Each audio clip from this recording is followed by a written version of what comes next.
All in Sports Network. We love sports. It is Friday, March 7th, right here on your daily fix for all things Texas Longhorns, right here on All in Horns, brought to you by Rogue Sports Network. I'm Tanner Carlson. That is Jake Jimerson. And we're kind of at a dead point in our week where we are waiting for games to be played. We are also waiting for kind of seasons to wrap up, and we're going to know exactly where teams fall coming into postseason play, whether that be women's basketball going into the SEC tournament, men's basketball going into the SEC tournament as well, upcoming by the end of next week. But Jake, we've got an interesting episode a little bit. I guess this is kind of more of a drama-filled episode. We're just going to kind of be, playing the rumor, what's kind of been going around the water cooler with Cam Newton talking about Texas culture and how it's just NIL money. It's not actually a culture change. And Sark had a little bit of rebuttal. So maybe some beef brewing between Sark and Cam Newton. And then we're going to have a discussion as well with the NFL draft coming up. This year's NFL draft, of the 14, 15, 16 some odd players that Texas is going to potentially have drafted in the 2025 class, which of those players is going to have the best career, and which two players are going to make the biggest impact for the longevity of their career, not just a rookie season or what have you, but for their entire career. And Jake and I will discuss that as well. And then we'll get you out of here ready for tomorrow's episode where we will be talking NFL draft, but we will be discussing the top 10 tight ends based on Jake and I's opinions and our scouting of what we have done in the film room for the tight end class of 2025. And we'll give a breakdown of our favorite tight ends to watch out for come the end of April. So, Jake, kind of catch people up on what's been happening with Cam Newton and Steve Sarkisian. Yeah, so Cam Newton went on his podcast, if you want to call it that. I'd call it a clown show. Is it a podcast? Yeah, I don't know what it is. Yeah, he's a very interesting personality, to say the least. And he likes clickbait. He likes a lot of he likes clickbait. He likes to think that, like, when he was talking about it, it was really cringy. He was like, I know a lot of things and I keep my eye on a lot of things. And he's like, I know about Texas, Matthew McConaughey. All right. It's like, just because you know who Matthew McConaughey is doesn't mean you know anything about Texas. And the fact that you're bringing that up as your example tells me you know nothing. And then basically just says Texas doesn't have culture. They've purchased it, which every team has NIL right now. And yes, Texas is spending a good amount on their roster to retain talent that they are getting at Texas and developing, because other teams try to poach that away with their money. So A, there's one rebuttal to that. B, I'll just show Cam Newton, Silas Bolden diving for a fumble and go, why didn't you do this in a Super Bowl? There's your culture, buddy. There's your culture. Yep. That's everything you need to know. And then Steve Sarkisian just so happened the next day to just randomly tweet out a Kobe Bryant quote, which was, haters are a good problem to have. Nobody hates the good ones. They hate the great ones. What a perfect way of not addressing it while addressing it for the people who know. And essentially shutting up the argument. But yeah, Cam Newton is he's a character in his own right. He has wanted to stay relevant in the eye of the NFL and football fans ever since his career took a downward turn and he had to start playing for the Patriots, and he did the "let's go" in the end zone, and it was just a horrible soundbite that he's never been able to wipe that slate clean from his career. But he's tried to stay relevant by doing these, crazy takes, these hot takes, Stephen A. Smith style, and going on First Take and doing all the things. But at the end of the day, like you said, he has no idea the intricacies of the Texas Longhorn program. He doesn't know where the program was when Tom Herman was taking over from Charlie Strong. He doesn't know when Sark was taking over for Tom Herman, and this, that, and the other. If Tom Herman was here for the NIL era of college football, the program would still be where it was, where Tom Herman had it without the NIL program. There is a such thing as a college culture that matters. And Sark has implemented, and like you said, you still have to get the talent there. You have to develop said talent because, like you said, everybody is paying for talent to go to their school. Look at Texas A&M. And sometimes it's just not working out in wins and success like it has at Texas over the last couple of years. Yeah. I mean, just listen to the players at the combine talk about Texas and how they talk about Texas, and then listen to other guys who are at big schools getting a lot of NIL speak. And it's the two different, it's different languages. Not everyone. There's other colleges that have good cultures, obviously, but listening to Matthew Golden, who was only there for a year, by the way, listening to a Quinn Ewers, listening to an Alfred Collins, a Jake Majors. I mean, Jade Aaron Barron was a Sorrell, Longhorn for life. Jade Barron. Yeah. You know, all these different guys talk about the culture at Texas and what it means. CJ Baxter, his player tribunal, all of that speaks for itself. Jaden Blue sticking through tough times and not just checking out, you know, still working and then being a big factor in the playoffs, even though he had his struggles in the season. Here, can I mention this? That's something that Cam Newton did not bring up. How many over the last 2 to 3 weeks, the coaching changes that Texas has experienced, and we haven't heard any murmurs or rumblings of players transferring or wanting to get out or, you know, follow those guys. Now, a lot of those guys went to the NFL, sure, and you can't really follow them into the NFL. You obviously have to stay at Texas, but getting the right guys hired into that place to where you're going to keep those rosters and those relationships intact with the program, to where guys aren't trying to flee at the first sign of any kind of trouble or inconsistency that they experience on campus. They're not just fleeing to the next best thing. They're sticking it out. And we saw that it's perfect example is the running back room with Jaden Blue. And, you know, you had Jonathan Brooks come before him. You had Roshan and Bijan come before him. Those guys all had to sit and wait their turn and wait for their moment. And now you've got a Jaden Blue who has to share time with Trey Wisner, stuck with it. And it looks like Trey Wisner isn't going to go anywhere either. And he's going to stick it out with CJ Baxter. And so that right there, that's the example of culture that some people don't understand, that they just think, oh, they're paying for their talent. They're paying for Arch Manning to be there. The offensive line room. They have a second offensive line that could almost every single one of them go start at pretty much any school in the country, and they've stuck with it. Trevor Gooseby, Nato, you have Brandon Baker. Yeah. I mean, you have 5-star guys who are coming in and sitting and learning and being okay with that and trusting the process, trusting the culture, trusting what they're seeing from players who also waited and took their turns. And the only ones who really leave the program are ones that do just want to go get playing time, which is fine, or ones that it becomes obvious why they left. They could. Yes. And so, yeah, just Cam Newton talking about the culture thing and trying to make it money is funny. I mean, yes, money plays a factor. It was a perfect storm of Steve Sarkisian coming to Texas, NIL becoming a big thing.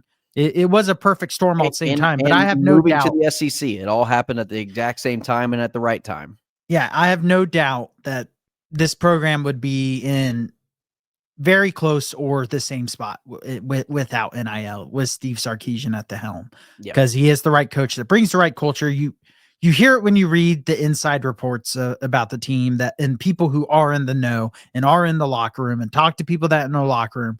You would read about the dysfunction before this. Even at the end of the Mac Brown era, there's a lot of dysfunction going on. Ton of dysfunction during Charlie Strong, during Tom Herman.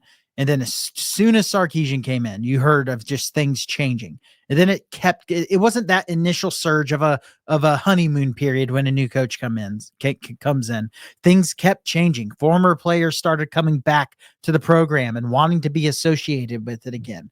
You just have all those things happening at once, and it's all related to the culture.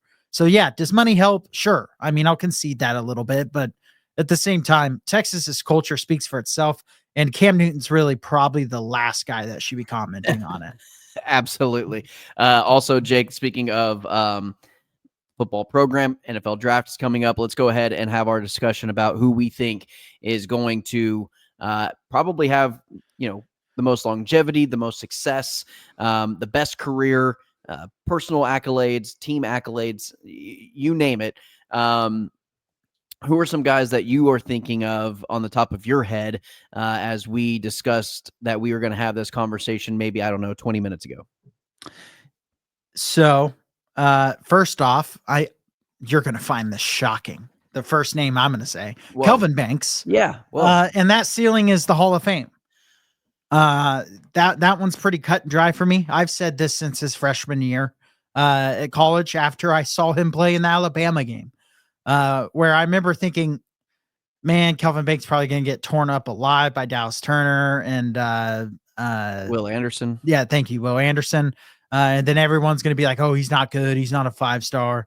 And instead, no one did anything on him. And then that was basically the rest of his career. Bunch of people not being able to do anything against Kelvin Banks. Thank God his measurables turned out good. He might have been undrafted if his arms were 2/8 of an inch shorter. His little T-Rex arms that are bigger than Will Campbell. And so, and people saying he was 6'3", he's 6'5". Yeah, 6'3" is okay. When he walked on campus, he was automatically the largest human being on our football team at the time. Yes, I'm 6'3". I have seen Kelvin Banks in person very up close. I am not the same height as Kelvin Banks. No, nor the same size. The dude is a ginormous human being. I mean, big boy. Yeah, so there's no reason to think that he's undersized for any position. Yeah, so I mean, he's my obvious. He's going to be the best. I think he's going to be one of the best Longhorns to ever play in the NFL. Can I say this as well? As much as I think that he can be a Hall of Fame left tackle, if you want to put him at guard, you're wasting a perfectly good Hall of Fame caliber left tackle. I'm not saying he won't be good at guard.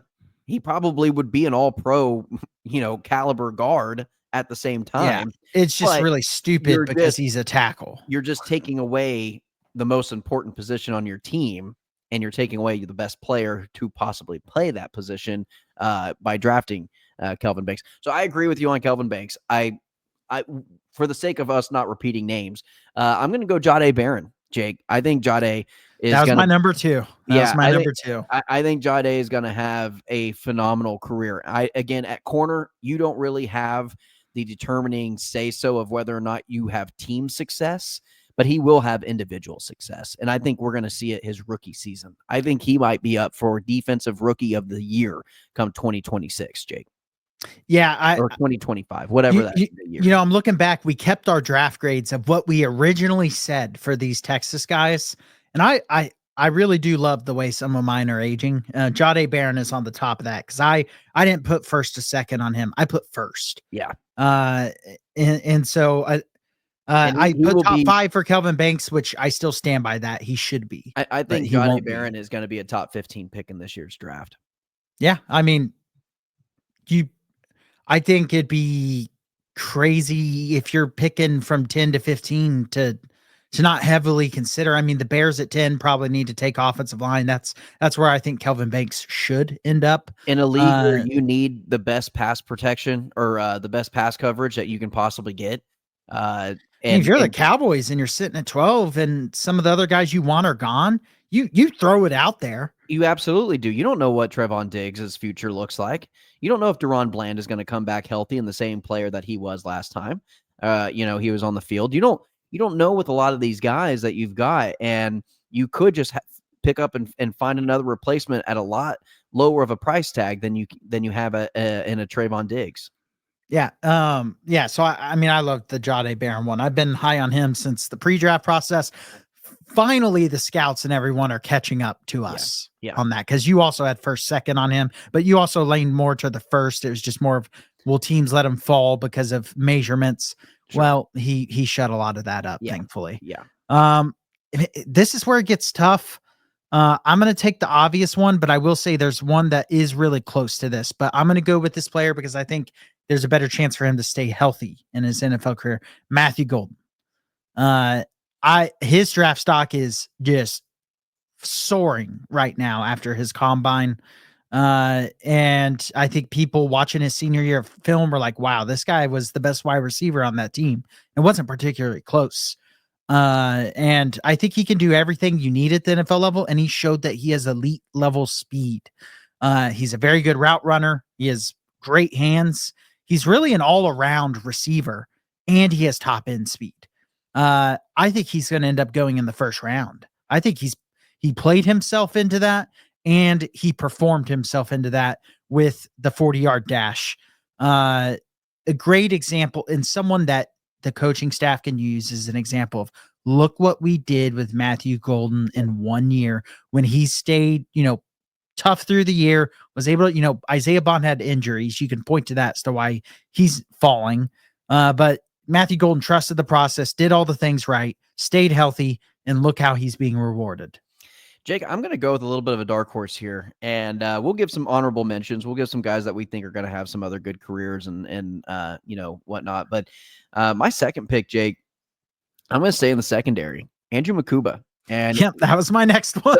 some people might think that he's more of a Clemson guy, and that's fair. Give him the Clemson tag if you want to. He's coming out as a Texas Longhorn, and he is just such an intuitive, smart football player at an important position where you can make an impact and make a very long career by just being consistent. And that is everything Andrew Makuba is every week in and week out. He gave the same performance as he did, whether he was playing Michigan in week 2 or he was playing Mississippi State to start off conference play, or he was playing Oklahoma or Georgia. He stayed the same throughout every single game. And he made a game-changing play once or twice, it felt like, every game, whether it was a big tackle, whether it was a third down stop, whether it was an interception, no matter what it was, Andrew Makuba came up big. And in that Clemson game where Clemson was driving down the field, it was him who made the fourth down stop because he knew they kept running the mesh drag, and he saw it coming each time. He and Mookie did their job as safeties and played a great season. But I think Andrew Makuba is going to find himself on a roster, whether that's second, third round, whatever it is. I think after camp and after preseason, that team, whoever he lands on, is going to have a really tough time keeping him off the field. Yeah, I think he's a day one starter on pretty much any team. I'm going to go ahead and give 2 honorable mentions, and that's going to be my honorable mentions for the list, because there's a lot of names you can say, and I am leaving off some that some people would probably point out, and I get it. But I really think Alfred Collins is going to be a beast in the NFL. I think I've thought his whole career at Texas that this guy's the prototype of an NFL defensive lineman. Yeah. It just wasn't quite coming together, but it all came together when it had to. And I expect him to continue to develop. And he's just one of those guys that I think his game is going to translate really well to the NFL. And if he continues to improve, like I think he will, he's only going to get better. And that's scary for other teams. He's got the size, he's got the athleticism. He had a solid combine. People are starting to talk about him going even higher than, like third round, which is where we both had him. I've seen some mocks with him going in the second, which would be really, really cool. And I think deserving. I do think he's a second round talent type player. And then this one is my I'm between 2 players. And I take a guess which ones? Yeah. I'm going to say Gunnar Helm is one of them. No, he's not, but he is up here in this, but I was kind of leaving him for you. No, I'm not going to. Who's the other that you would guess? Mine is Baron Sorrell. Okay, I won't say that one then. I'll say my other one. Okay. But just for so Texas fans know, I do think Gunnar Helm's going to have a good NFL career. But I'm just kind of listing some other positions and trying to, with my honorable mentions, list some names that you might not think of. Yeah. Jake Majors. Oh, okay. I wasn't going to put that. I wasn't going to put him up there. I'm not saying he's going to be a day one starter. I'm not saying he's going to be an all pro.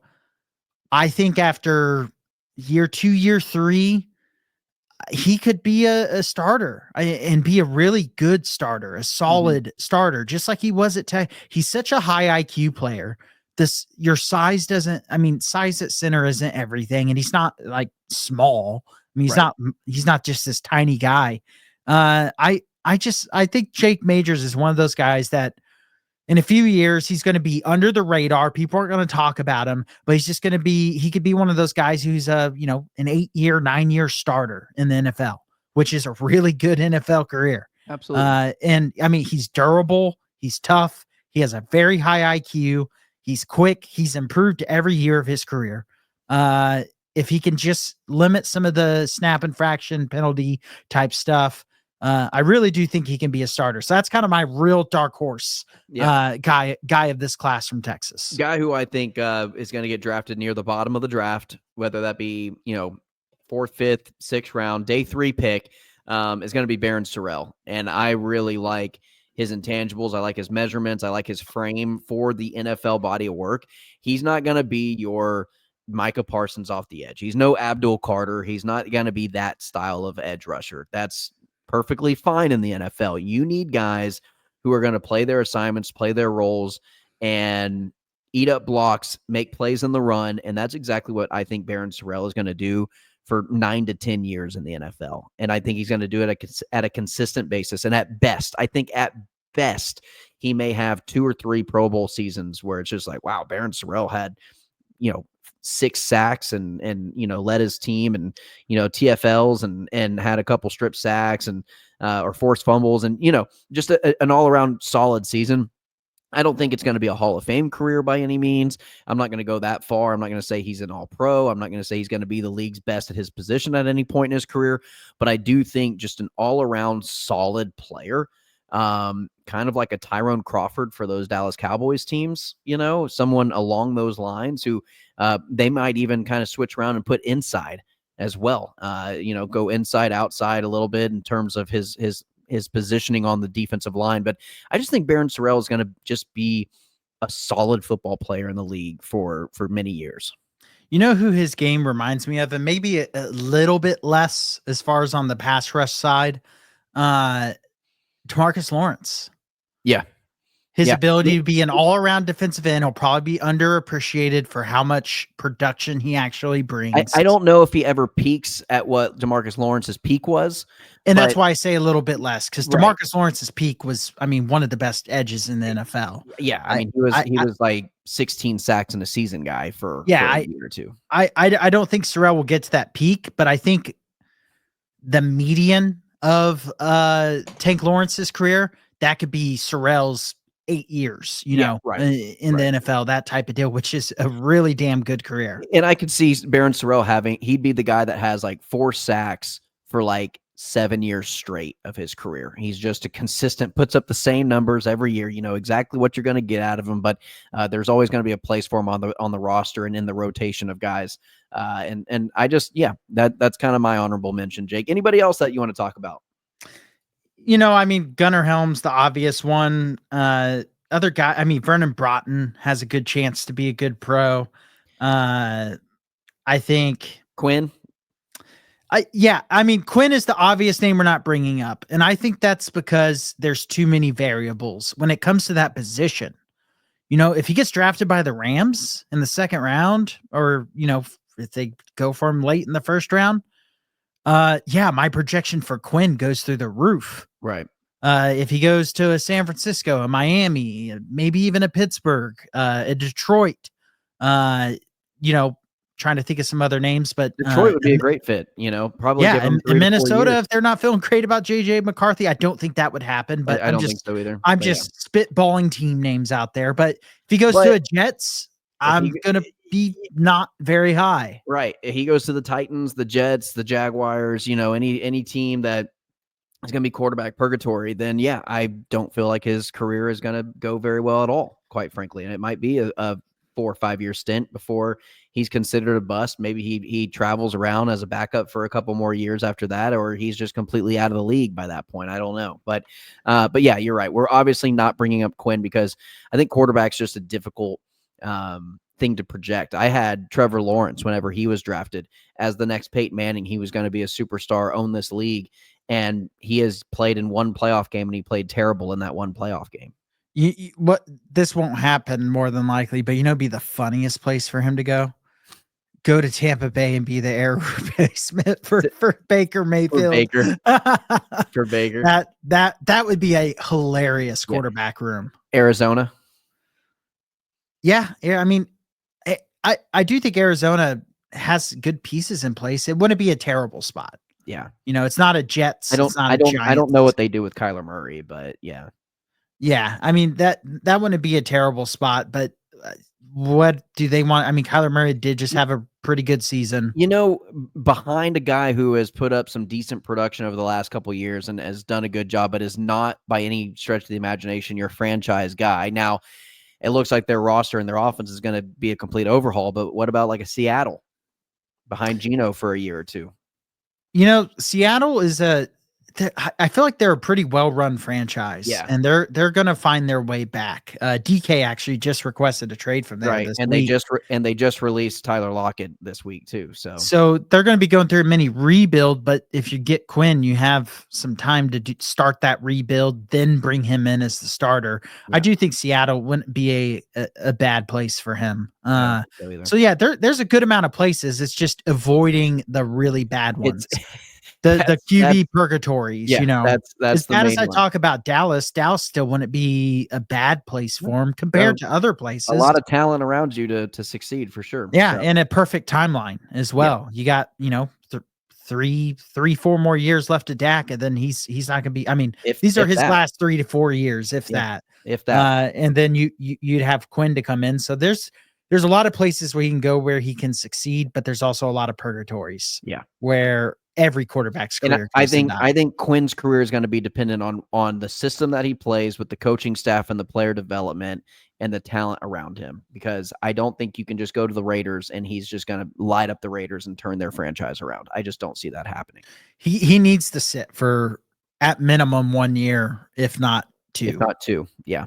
Yeah. I'd be completely comfortable with him sitting 2 years behind a Jared Goff or a Dak Prescott or whoever. He needs a Jordan Love type. He does. Yeah. Type deal. I think if Jordan Love had to start right away. I mean, when he did have to start early in his career, he looked horrible. Yeah, he looked Everyone terrible. was out on Jordan Love. And then he got to sit more, and then he got one of the biggest contracts ever.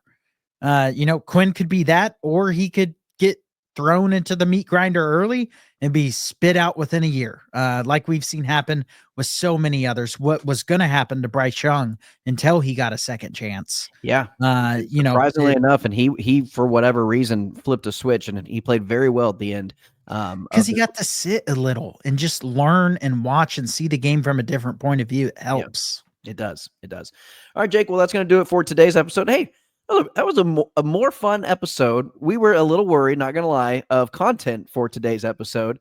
And we made it just about 30 minutes, really no problem. Once you get us two going, talking football, we're liable to go for hours. Yeah, any draft segment and projection of players is a dangerous segment for us. Which we still made it under 30, Jake, so we're good to go. All right, well, that's going to do it for today's episode. Be sure to tune in for tomorrow's episode. We're going to give our best 10 tight ends in the 2025 class. We're going to rank them and go down and put them on our big board. And we will see you tomorrow at noon. Again, like, share, subscribe. We release these episodes Tuesday through Saturday, 5 days a week, dropping at noon. And follow us on your daily fix for all things Texas Longhorns right here on All in Horns. That's Jake Jimerson. I'm Tanner Carlson. As always, ladies and gentlemen, hook 'em. All in Sports Network. We love sports.